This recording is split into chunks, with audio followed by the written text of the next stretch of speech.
یہ ایسا کر دیا ویسا کر دیا. تو بکتا رہا. امام حسن چپ کر کے سنتے رہے. آپ یقین کریں بولنا آسان ہے, سننا بڑا مشکل ہے. سنتا رہے. سرکار علی مرتضیٰ سے ہٹا تو امام حسن کو گالیاں بکنے لگا آپ کے سامنے. آپ چپ کر کے سنتے رہے. امام حسن سے ہٹا, امام حسین کو شروع ہو گیا. آپ کے بھائی ایسے ہیں, یہ کر دیا وہ کر دیا. جب بول کے بک کے خود تھک کے چپ کر گیا نا, تو امام حسن نے مسکرا کر مخاطب ہو کر پوچھا, روٹی کھاؤ گے یا ظرف وسیع کرو یا حسن کا نام لینا چھوڑو؟ کھانا کھاؤ گے؟ انہوں نے کہا ہاں کھاؤں گا. آپ اندر گئے, اس کے لیے کھانا بھی لے آئے, پانی بھی لے آئے, اس کو بٹھایا, ضیافت کی, مہمان نوازی کی, عزت افزائی کی. جب جانے لگا فرمایا بیٹھ جاؤ. اندر گئے, لکڑی کا بڑا پیالہ چاندی کے سکوں سے بھر کے لا کے اس کو دیا. جب وہ چلا گیا تو لوگوں نے کہا حضور آپ نے حد نہیں کر دی, اس نے خباثت کی انتہا کر دی. اور آپ نے حضور جواب میں کیا کیا؟ آپ مسکرائے, فرمائے کوئی بات نہیں, کچھ لوگ پیچھے سے پریشان آتے ہیں. فرمائے شام سے آیا تھا, کچھ الجھن میں ہوگا, آگ لے کر آیا تھا, بڑاس نکل گئی, ٹھنڈا ہو کر واپس گیا ہے. میرا کیا گیا؟ فرمایا جو اس نے کیا وہ اس کا طریقہ تھا, جو میں نے کیا یہ خون رسول کی تربیت کا اثر. ان کریموں سے کوئی بدبختی بھاگے گا نا. میرے چک والوں, میں یہ جملہ عرض کر کے آپ کے چہروں کی جہاں تک ممکن ہوا میں زیارت کروں گا. مجھے اس بات کا جواب آپ سے چاہیے. اگر یہ سارے چک کو آج آپ حضور کے ذکر میں سجا کر بیٹھے ہیں تو مجھے جواب دیں, یہ مجھ پر اور آپ پر اولاد حیدر کا احسان ہے یا نہیں ہے؟ اور کمینہ ہوتا ہے وہ شخص جو محسن کے احسان کو بھول جائے.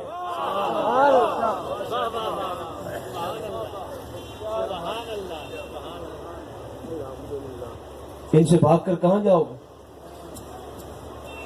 مولانا روم نے جو حدیث پاک پر تبصرہ کیا ہے میں آپ کو سناؤں, آپ کی طبیعت بحال ہو جائے. آپ فرماتے ہیں سرکار علی پاک میں ایک شخص میدان جنگ میں آپ کے مقابلے میں آئے. اچھا اگر مزہ لینا ہے تو یہ منظر اپنے ذہن میں لائیے, جلدی سے میں بات ختم کرنے لگا. آپ کے مقابلے میں آئے ایک شخص, اور جناب علی کا یہ طریقہ تھا کہ جو بھی شخص آپ کے مقابلے میں آتا نا زندگی پر, بدر سے لے کر حنین تک, مرحب سے لے کر عمر ابن عبد ود تک, جو بھی شخص مقابلے میں آتا, سرکار علی اس کو لڑنے سے پہلے 3 پیشکشیں فرماتے تھے. ہمیشہ 3 آفرز کرتے تھے, 3 پیشکشیں جو بھی مقابلے میں آتا. چونکہ دو بدو لڑائی ہوتی تھی آمنے سامنے, آپ پہلی پیشکش اسے یہ فرماتے تھے, سنانا میری ڈیوٹی ہے, محسوس کرنا آپ کے پیار کے سپرد ہے. میں صرف سنا سکتا ہوں, آپ کو محسوس نہیں کروا سکتا. جو بھی شخص مقابلے میں آتا نا اسے آپ 3 باتیں کرتے. پہلی پیشکش آپ اس لڑنے والے سے جو آتا اسے یہ مخاطب ہو کر فرماتے, بھائی دیکھو چھوڑو لڑائی کو, چھوڑو جنگ کو, کلمہ پڑھ لو میرے بھائی بن جاؤ. یہ پہلی پیشکش کرتے, کلمہ پڑھ لو میرے بھائی بن جاؤ. اگر وہ کہتا کہ نہیں کلمہ نہیں پڑھتا تو پھر دوسری پیشکش آپ اسے یہ فرماتے تھے, اچھا اگر کلمہ نہیں پڑھنا تو پھر بھاگ جاؤ, کسی اور سے لڑ لو, مجھ سے نہ لڑو. کاش کہ آپ محبت سے سمجھ کر بول دیں, اسی بات کو ہی سمجھ کر بول دیں, کریمی کتنی ہے.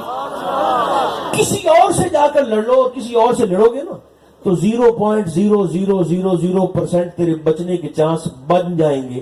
مجھ سے لڑو گے تو لامحالہ کاٹ کے پھینک دوں گا. کسی اور سے لڑ لو, مجھ سے نہ لڑو. اگر وہ کہتا کہ نہیں کلمہ بھی نہیں پڑھتا, بھاگتا بھی نہیں, تو پھر تیسری آفر آپ اسے یہ کرتے تھے پیشکش, اچھا اگر لڑنا ہے تو پھر پہلا وار تو مجھ پہ کر. سبحان اللہ, بولنے والوں پر سبحان اللہ میری طرف. پہلا وار فرماتے تو ایک میدان جنگ میں. اب کریم کیسے؟ ایک میدان جنگ میں نا ایک شخص مقابلے میں آیا, اسے آپ نے گرایا اور اس کے سینے پہ چڑھ کے بیٹھ گئے.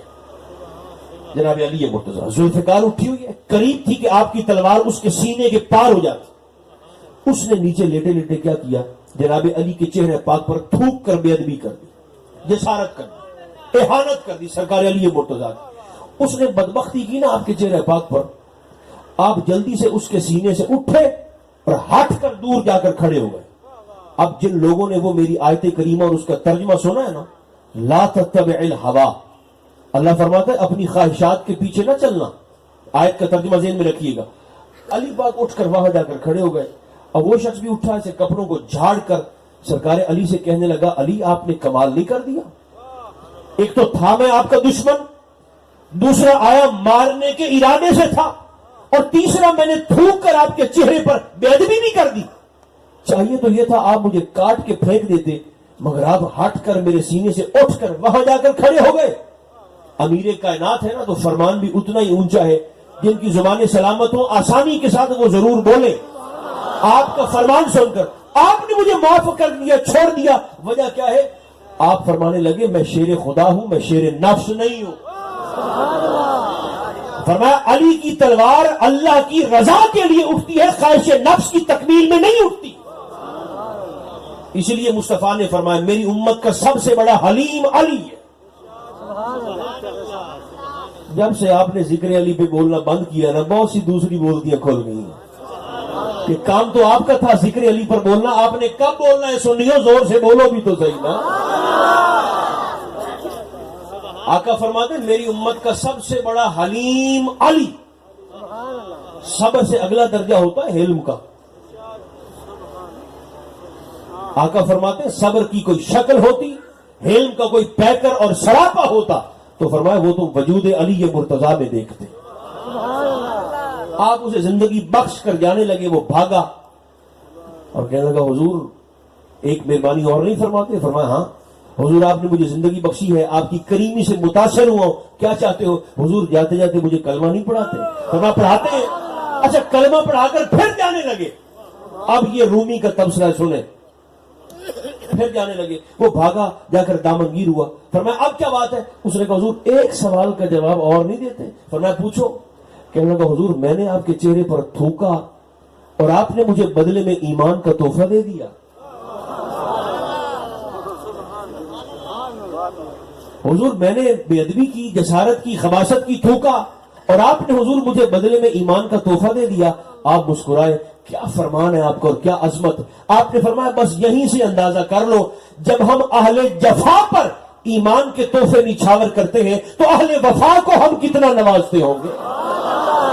تھوکنے والوں کو ایمان دیتے ہیں تو چومنے والوں کو ہم کیا دیتے ہوں گے. بے ادبی کرنے والوں کو ایمان دیتے ہیں تو عزت سے سر جھکانے والوں کو ہم کتنا نوازتے ہوں گے. ان کریموں سے بھاگتے ہو، اس گھر سے بھاگتے ہو. جمعے کا دن سرکار فاروق اعظم ممبر پر تشریف فرما ہے. 22 لاکھ مربع میل کے حاکم، حضور کے تربیت یافتہ، جن کے رکے سے دجلہ چلتا ہے، جن کے درے سے کپ کپاتی ہوئی زمین ٹھہر جاتی ہے. جمعے کا خطبہ آپ دے رہے ہیں. آپ یقین کریں فرشتوں نے قیامت کے دن تھپڑ مار مار کے منہ لال کر دینے کہ تم نے دنیا میں کیا بدبختی کی تھی. آپس میں تقسیم کر دیا صحابہ کو، اہل بیت کو. یہ منظر لائیں اپنی طبیعتوں میں. سرکار فاروق اعظم ممبر پر تشریف فرما. جمعے کا خطبہ. 8 سال کی عمر ہے امام حسین علیہ السلام. یاد رکھنا امام 8 سال کا بھی ہو تو امام ہوتا ہے. اللہ آپ کے چہروں کی رونق کو سلامت رکھے جو بول رہے ہیں میرے ساتھ ساتھ. امام 8 سال کا بھی ہو نا، 8.5 سال کا بھی ہو تو امام ہوتا ہے. ماں کے پیٹ میں ہو پھر بھی امام ہے، باپ کے سول میں ہو پھر بھی امام، عالم ارواح میں ہو پھر بھی امام. آپ کے بولنے کی برکت سے نا میرے ذہن میں ایک حدیث پاک آ گئی ہے. اگر آپ کا موڈ اچھا ہے تو میں جلدی سے عرض کر دیتا ہوں. آپ کے پاس ہے کوئی 2-1 منٹ یہ حدیث پاک سننے کے لیے؟ امام 8 سال کا بھی ہو تو امام ہوتا. روم کے بادشاہ نے نا کیسر نے اونٹوں پر سونا لاد کر اور ساتھ ایلچی کو بھیجا تھا کہ جو بندہ تجھے مدینہ میں اس سوال کا جواب دے دے یہ سارا مال اسی کو دے دینا. علم اس دہلیز کا طواف کرتی، سطوت یہاں کا پانی بھرتی، عزت یہاں سے خیرات پا کر امت کے معززین کے سر کا تاج بنتی ہے. اچھا وہ اس نے ایلچی نے روم سے اونٹوں کو لیا اور مدینہ منورہ پہنچا، اور اتفاق دیکھیں اس کی ملاقات جناب سلمان فارسی سے ہو گئی. اور سلمان حضور کے وہ صحابی ہیں کہ جب بھی نماز کے لیے بلال اذان دیتے نا، حضور کا ہر صحابی مسجد کی جانب بھاگتا. جناب سلمان فارسی سب سے پہلے دہلیز فاطمہ کو چومتے، پھر نماز کے لیے مسجد میں آتے. ویسے اگر آپ سارے بولنا شروع کر دینا تو محفل کی روحانیت پتہ نہیں کہاں سے کہاں چلی جائے. ایک دن صحابہ نے پکڑ لیا، حضور دیکھے نا ہے تو ہمارا بھائی، مگر اس کا طریقہ کتنا عجیب. جب بھی حضور نماز کا وقت آتا ہے ہر کوئی تو حضور مسجد میں آتا ہے، یہ جا کر پہلے دہلیز فاطمہ کو چومتا ہے سلمان، پھر آتا ہے مسجد میں. حضور پوچھے نا، سرکار نے اشارہ کیا سلمان کھڑے ہو جاؤ، ایسا کیوں کرتے ہو؟ سلمان نے کہا حضور نماز سے پہلے دہلیز زہرا کو چوم کر مدینہ والوں کو پیغام دینا چاہتا ہوں کہ مسجد میں کیا ہوا سجدہ اسی کا قبول ہوتا ہے جس پر گھر بیٹھی زہرا راضی ہو جاتی ہے.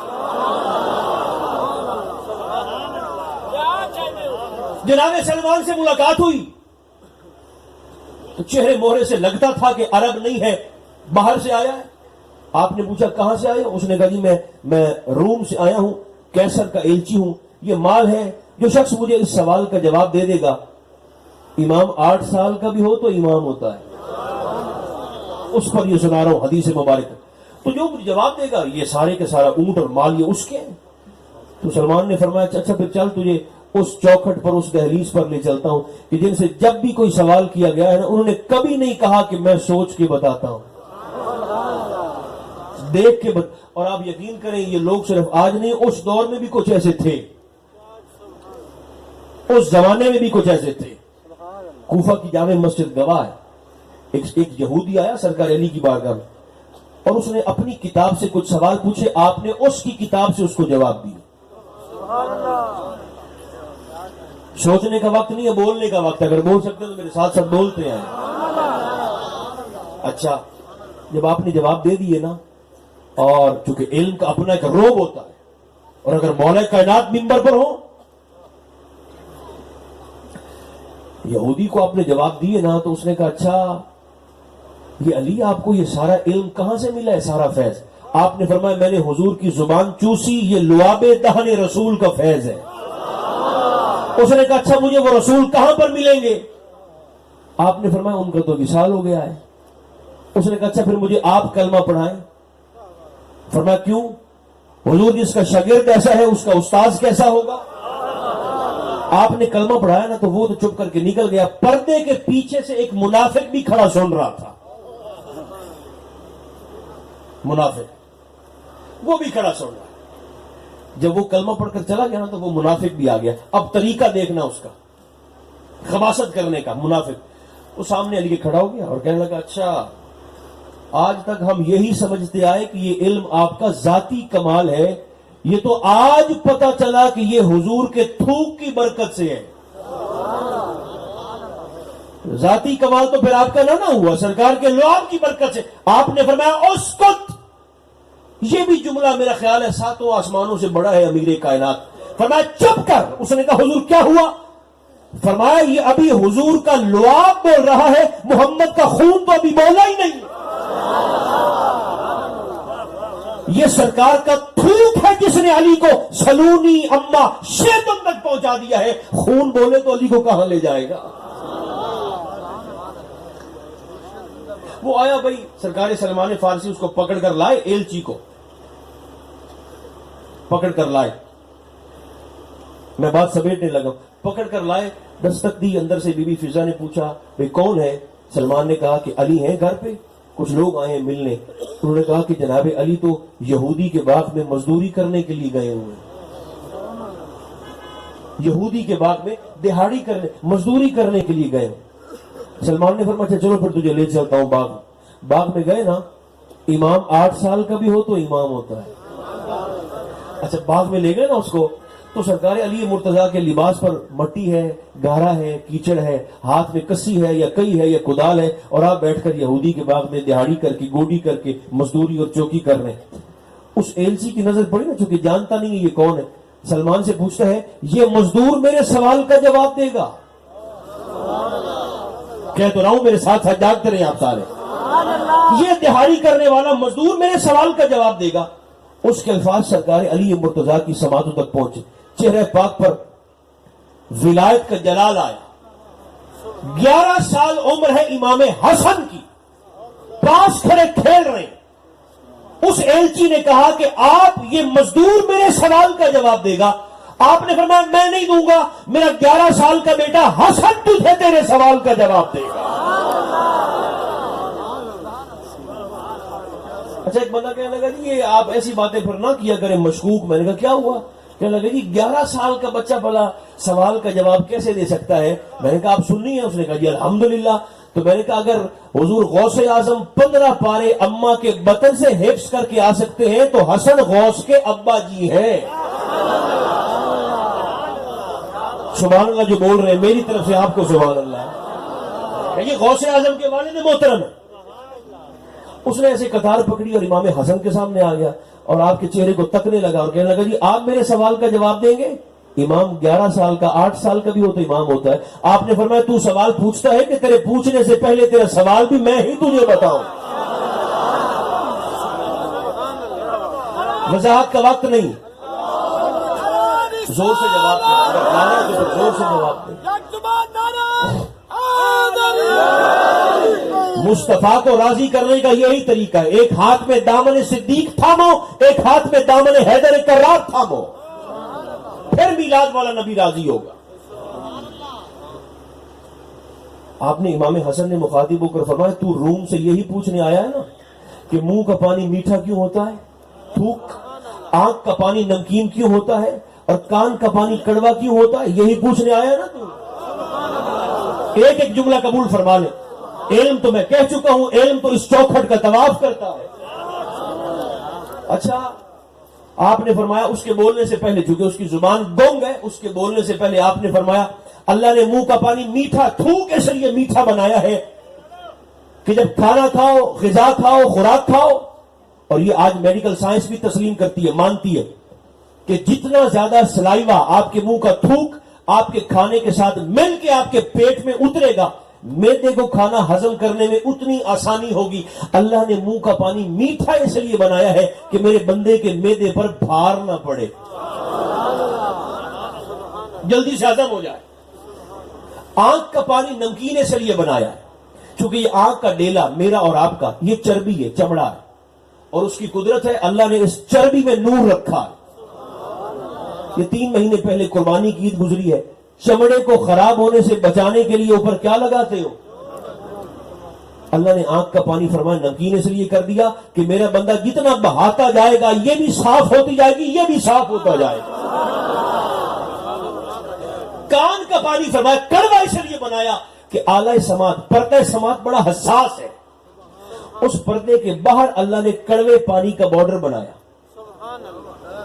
پردے کے باہر کڑوے پانی کا بارڈر, کان چونکہ اوپن ہے, کھلے, تو رب نے کڑوے پانی کا بارڈر اس لیے بنایا کہ میرے بندے کے کان میں کوئی تکلیف دینے والی شے گھس کر اس میرے بندے کے پردہ سماعت کو نقصان نہ پہنچا سکے. پردے تک پہنچنے سے پہلے اس کڑوے پانی کو چکھ کر یا مر جائے یا کان سے باہر نکل جائے, میرے بندے کے کان کا پردہ محفوظ ہو جائے.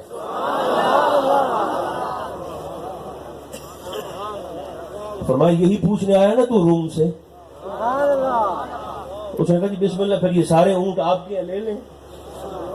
اچھا, اونٹ آپ کو دے کر جب واپس جانے لگا نا تو سرکار علی پاک سے کہنے لگا بابا جی یہ جتنا مال میں آپ کو دے کر جا رہا ہوں نا, اب آپ کو کسی کے باغ میں دہاڑی کرنے کی حاجت نہیں ہے, آرام سے گھر بیٹھ کے کھا. آپ مسکرائے, فرمایا تو کیا سمجھتا ہے یہ کام علی مجبوری سے کر رہا ہے؟ وہیں کھڑے کھڑے آپ نے سلمان سے فرمایا سلمان یہ سارا کا سارا مال جا کر مدینہ کے غریبوں میں تقسیم کر, ان کریموں سے کوئی کمینہ ہی بھاگے گا. دیواریں کالی کرنے سے کوئی صحابہ کا نوکر نہیں بنے گا. جناب عمر سے سب کچھ تم نے لے لیا ہے, صحابہ کے نوکروں تھوڑا سا حسین کا حیا بھی لے لینا تھا. یہی فاروق اعظم میرے اور آپ کے سر کا تاج, ممبر پر تشریف فرما. اب بغیر رکے میں تسلسل سے بولتا جاؤں گا, میں نے 3 منٹ میں اپنی بات کو مکمل کرنا. آپ جمعے کا خطبہ ارشاد فرما رہے ہیں, ادب دیکھو, احترام دیکھیے.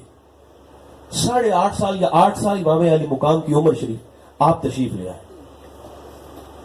ایک لمحے کے لیے جو آسانی محسوس کرتے ہیں ذرا ممبر مصطفیٰ کی طرف دیکھیے گا. سرکار فاروق ممبر پر 8.5 سال کے امام حسین تشریف لائے اور دوران خطبہ مسجد بھری پڑی ہے صحابہ سے, تابعین سے, نمازیوں سے, اور 22 لاکھ مربع میل کے حضور کے تربیت یافتہ حاکم سے مخاطب ہو کر حضور کا 8 سال کا بیٹا کہنے لگا, یہ میرے نانا جان کا ممبر ہے, نیچے آئیے.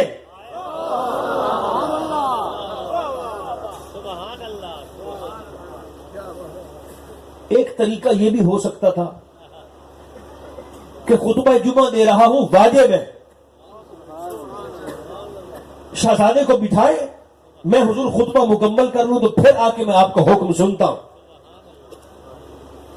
ایک طریقہ یہ بھی ہو سکتا تھا, مگر اس کائنات نے یہ منظر بھی دیکھا کہ 22 لاکھ مربع میل کا حاکم مصطفیٰ کے 8 سال کے بیٹے کے حکم پر خطبہ چھوڑا, ممبر چھوڑا, تقریر چھوڑی, جمعہ چھوڑا, اور ممبر سے نیچے آ کر دو زانو ہو کر, جیسے ہم اتحیات میں بیٹھتے, دو زانو ہو کر بیٹھے اور ہاتھوں کو باندھ کر 8 سال کے حضور کے بیٹے سے کہنے لگے, شہزادے میں نیچے آ گیا ہوں, حکم فرمائیے.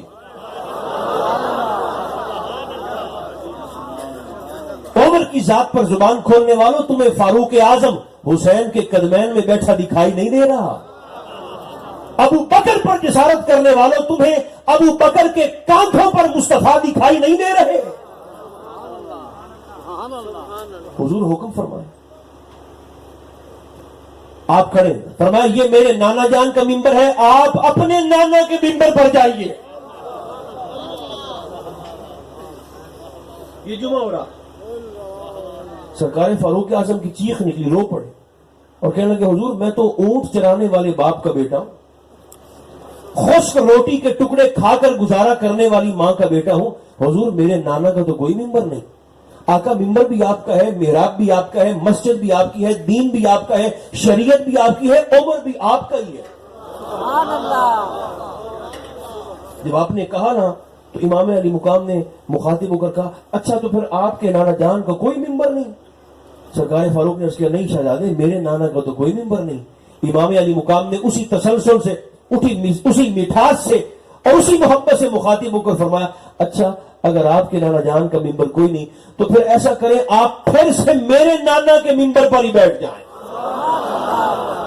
نعرہ تکبیر, نعرہ رسالت. رسول پاک کی رحمت تلاش کرتی ہے, انہیں نبی کی محبت تلاش کرتی ہے. ارے جہاں والوں کو جنت کی ہے تلاش, مگر حسین والوں کو جنت تلاش کرتی ہے. آپ پھر سے میرے نانا جان کے ممبر پر بیٹھ جائیں. آپ جب سرکار فاروق اعظم ممبر پر تشریف لائے نا تو آپ کی تقریر کا, گفتگو کا انداز بدلا اور لوگوں سے مخاطب ہو کر کہنے لگے, لوگوں اب مجھے بٹھایا ہے ممبر مصطفیٰ پر حسین نے, اب میں دیکھتا ہوں مجھے اس ممبر سے ہٹاتا اور اٹھاتا کون ہے. بے ادبی کر کے, جسارت کر کے, نفرت کر کے, گند ڈال کر گنبد خضرا میں مصطفیٰ کا دل نہ دکھاؤ. اسلام اعتدال کا مسلک ہے, اسے اعتدال کا مذہب اور دین رہنے دو. یہ میرا آخری جملہ ہے اور یاد رکھیں گے, تقریر تو میں نے کیا کرنی ہے, گزارش کہہ لیں, درخواست کہہ لیں, جو مرضی سمجھ لیں. ہم حضور کے نسب کا بھی حیا کرتے ہیں, ہم مصطفیٰ کی نسبت کا بھی حیا کرتے ہیں. نسب سے مراد حضور کے اہل بیت ہیں اور نسبت سے مراد حضور کے صحابہ ہیں. یہ طریقہ, یہ عقیدہ, یہ رویہ, یہ مزاج ہو تو پھر امید رکھیں کہ حضور قیامت کے دن اشارہ ابرو فرما دیں گے. اور اگر کوئی شخص یہ سمجھتا ہے کہ میں اپنے اعمال کی وجہ سے بخشا جاؤں گا تو وہ احمقوں کی جنت میں رہتا ہے. جتنی جلدی ہو اسے اس غلط فہمی سے نکل آنا چاہیے. آج ضرورت ہے ایک دوسرے کے ساتھ احترام کی, ایک دوسرے کی پسند ناپسند کا خیال کرنے کی. حضور تو چھوٹے چھوٹے بچوں کی طبیعت کا خیال کرتے تھے مدینہ میں. یہ چھوٹے چھوٹے بچے جو تشریف فرما ہے, کبھی کبھی ویسے اگر یہ بچے آ جائیں کریں نا محفل میں، اب کیسے آرام سے بیٹھے، تو ان کو بھگایا نہ کریں، ان کو اٹھا کر پیچھے بھی نہ بٹھایا کریں۔ اگر بڑا ہی شوق ہو نا آگے بیٹھنے کا تو بر وقت آنا چاہیے۔ آپ نوٹے خواہ بن کے آتے ہیں اپنے ٹائم پر، اور پھر اگلوں کو اٹھا کر آپ خود آگے بیٹھتے ہیں اور اگلوں کو پیچھے کر دیتے ہیں۔ جہاں بچے بیٹھے ہیں ان کو بیٹھا رہنے دیا۔ ہاں، اگر آپ اٹھا کر دور کر دیں گے تو پھر کوئی اور قریب کر لے گا، پھر روتے رہنا کہ ہم 11ویں پکاتے ہیں، ہمارے بچے ہمیں کہتے ہیں کہ ہمارا بابا حرام کھا رہا ہے۔ ان کو قریب بٹھا۔ حضور بچوں کی طبیعت کا خیال کرتے، کبھی کبھی سرکار جب موج میں ہوتے نا، آپ کے پاس ہے کوئی 30 سیکنڈ، یہ حدیث پاک آ گئی، اگر سارے بولتے ہیں تو پھر میں عرض کر دیتا ہوں، صرف 30 سیکنڈ میں۔ کبھی کبھی سرکار جب موج میں ہوتے نا، لوگوں کی پسند ناپسند کا خیال رکھو، اور حضور گلی میں جا رہے ہوتے تو کبھی کبھی آقا گھٹنوں کے بل زمین پر بیٹھ جاتے، دور اگر وہ سامنے جیسے ہمارے بھائی کھڑے ہیں وہاں اگر اتنے فاصلے پر اگر بچے کھیل رہے ہوتے مدینہ میں 4 5 6 بچے، تو آقا اتنے فاصلے پر یہاں گھٹنوں کے بل نیچے بیٹھ کر ہاتھوں کو پھیلا کر بچوں سے کہتے، بچوں بھاگ کے آ کر مجھے ملو۔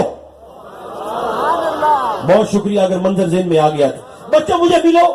حضور کے ہاتھ کھلے ہیں، بچے وہاں سے بھاگتے، دوڑ لگاتے، اور بھاگ کر آ کر ایسے جیسے ہی حضور کے سینے سے لگتے، آقا ان بچوں کو سینے سے لگا کر سبحان اللہ بھی پڑھتے اور پیچھے زمین پہ باقاعدہ گر جاتے اور بچوں سے کہتے، بھئی سبحان اللہ تم نے تو ہمیں گرا دیا ہے۔ ایک دوسرے سے